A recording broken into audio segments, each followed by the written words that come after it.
Hey everyone, welcome back to my channel. My name is Precious K. For those of you who are new here, thank you so much for clicking on today's video.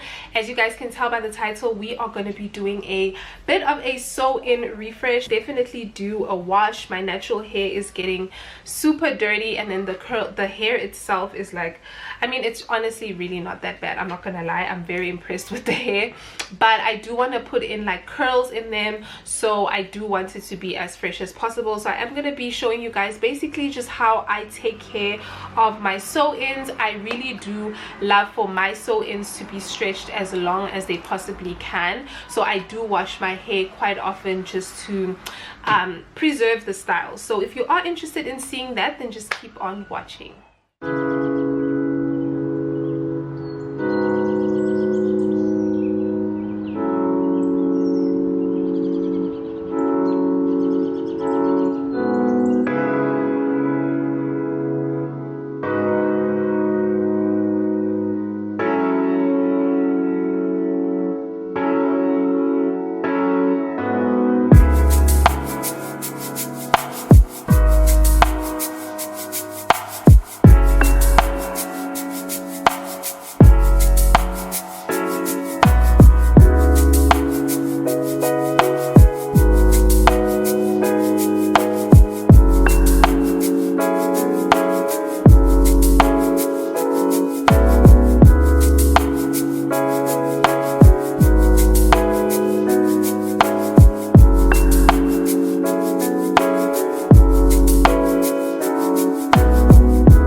thermal balance hot brush, and I've tried it, obviously loved it, but I haven't tried it for you guys here on YouTube. So I wanted to show you guys basically how I haven't blow dried my actual hair as yet, by the way, but I just wanted to show you guys how it works and how you could potentially use a thermal brush to straighten